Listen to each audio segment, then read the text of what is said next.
সবাইকে স্বাগত জানাচ্ছি স্টাডিজ অফ ত্রিপুরা চ্যানেল এবং পেজের পক্ষ থেকে। ত্রিপুরা হাইকোর্ট থেকে সাম্প্রতিককালে একটা রায় দিয়েছিল, যেখানে ফিক্সড পে প্রথাকে অসাংবিধানিক বলা হয়েছিল। ফিক্সড পে প্রথাতে চাকরির অফার জয়েনিং দেওয়া যাবে না, বিশেষ করে শিক্ষক পদে চাকরি প্রত্যাশী ভাইবোনদের তো দেওয়া যাবেই না। তারপরে হাইকোর্টের রায়ের বিরুদ্ধে সুপ্রিম কোর্টে গিয়ে রাজ্য সরকার আপিল করে আপাতত যে রায়টা বেরিয়েছিল হাইকোর্ট, তার উপর স্টে অর্ডার নিয়ে এসেছে। অর্থাৎ বর্তমান সময়ে ফিক্সড পেতে চাকরি দেওয়া যাবে, কোনো আইন কোনো নিয়মকানুন রাজ্য সরকারকে আটকাতে পারবে না। রাজ্য সরকার ইচ্ছে করলেই মন্ত্রিসভার সিদ্ধান্ত অনুযায়ী নতুন ফিক্সড পে চাকরি নোটিফিকেশন দিতে পারে, এবং যেই সমস্ত ফিক্সড পে চাকরিগুলো প্রসেসে চলছে সেগুলো অফার জয়েনিং দিতে পারে। হাইকোর্ট কিন্তু যেটা বলেছে তার উপর কিন্তু সুপ্রিম কোর্ট স্টে অর্ডার দিয়ে দিয়েছে।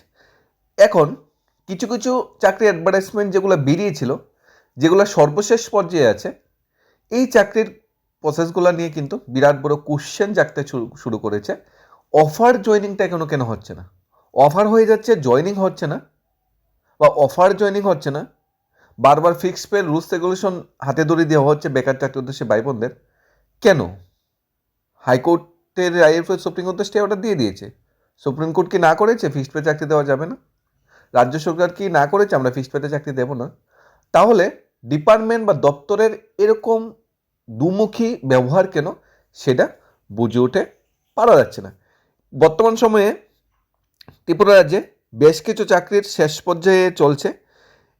এর মধ্যে ফিজিক্যাল এডুকেশন টিচার একটা আছে, টেট 1 টেট 2 শিক্ষকদের চাকরি একটা আছে। তাছাড়া ফিজিক্যাল ইনস্ট্রাক্টর যেটা আছে, জুনিয়র ফিজিক্যাল ইনস্ট্রাক্টর পিআই, সেটা একটা প্রসেস আটকে আছে। ওয়ার্ড সেক্রেটারি নিয়োগের process, pre primary teacher, post graduate teacher এবং গ্রাজুয়েট টিচার, এই প্রসেসগুলো অত্রিম পর্যায়ে আছে। এগুলো অফার জয়েনিং কিংবা জয়েনিংয়ের শেষ পর্যায়ে আছে।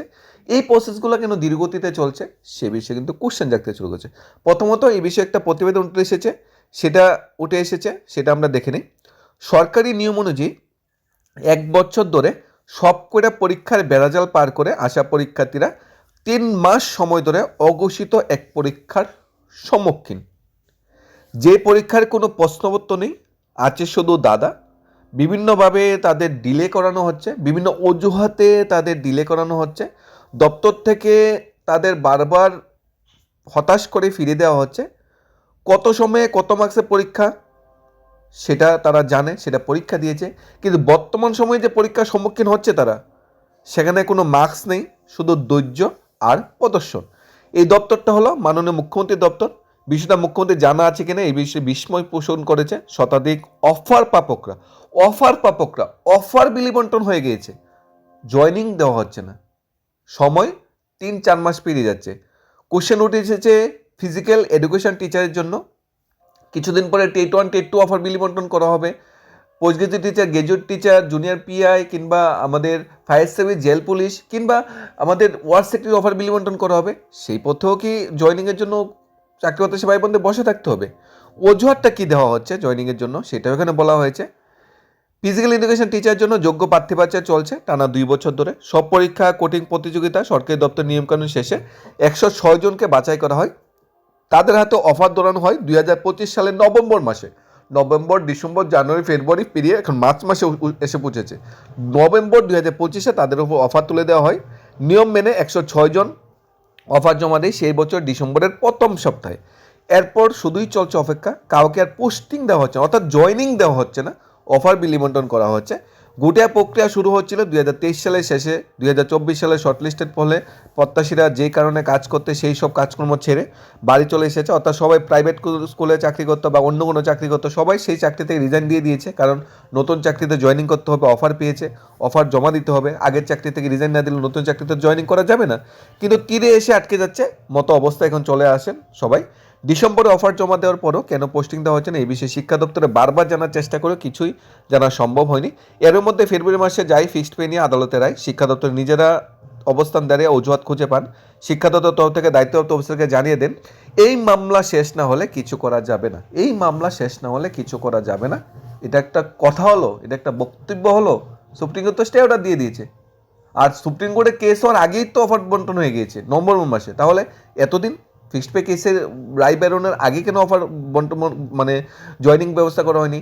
রায় বেরোনোর পর তো কিছুদিন আটকে ছিল, তারপর রায়ের উপর স্টে অর্ডার চলে এসেছে, তারপরে কেন জয়নিংয়ের ব্যবস্থা করা হচ্ছে না?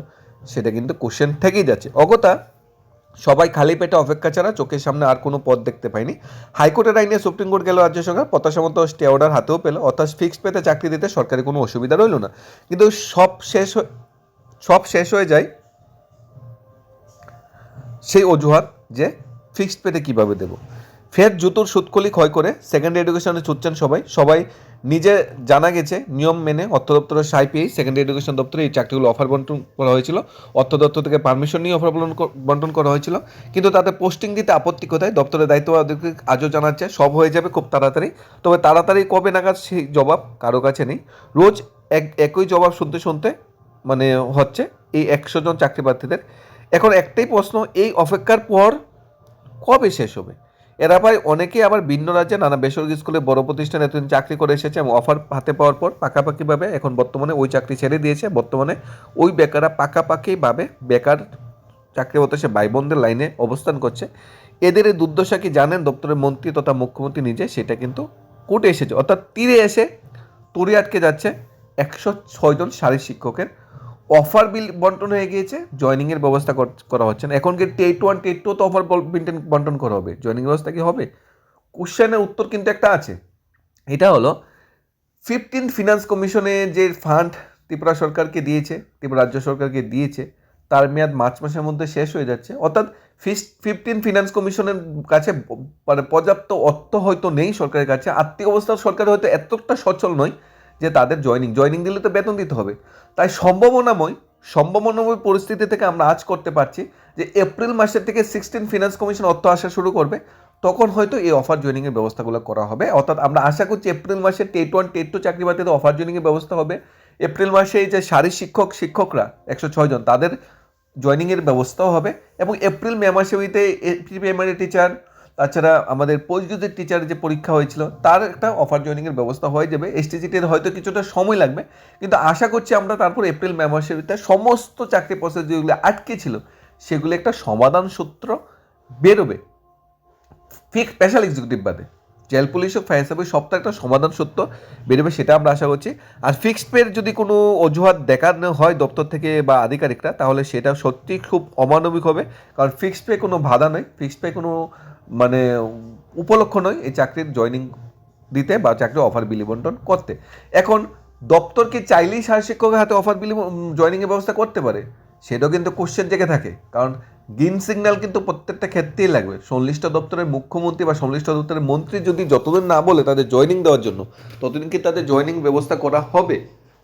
দপ্তর কি ইচ্ছাকৃতভাবে বেকার চাকরিতে সে ভাইবোন ঠকাতে পারে, নাকি রাজ্য সরকারের কোনো মন্ত্রিসভার কোনো সিদ্ধান্ত বা ইচ্ছা সেখানে কাজ করছে? সেটাও কিন্তু কোশ্চেন থেকেই থাকে। যাই হোক, যারা অফার পেয়েছে তাদের সবাইকে কংগ্রেস, অভিনন্দন। আমরা আশা করছি মার্চ মাসে খরা কাটিয়ে এপ্রিল মাসে 16 ফিনান্স কমিশনের শুভ লগ্নে সবাতে জয়নিংয়ের ব্যবস্থা করা হবে, এবং ত্রিপুরার যে স্কুলগুলো যেখানে ক্রাইসিস আছে শিক্ষক বা শারীর শিক্ষকের, সেই ক্রাইসিসগুলো দূরীকরণে যথোপযুক্ত একটা পদক্ষেপ আমাদের রাজ্য সরকার নেবে, এবং ফিক্সড পে যে বিষয়টা সেটা সলিউশনে রাজ্য সরকার একটা বের করবে, যেটা সুপ্রিম কোর্টে বর্তমানে বিচারাধীন। ধন্যবাদ।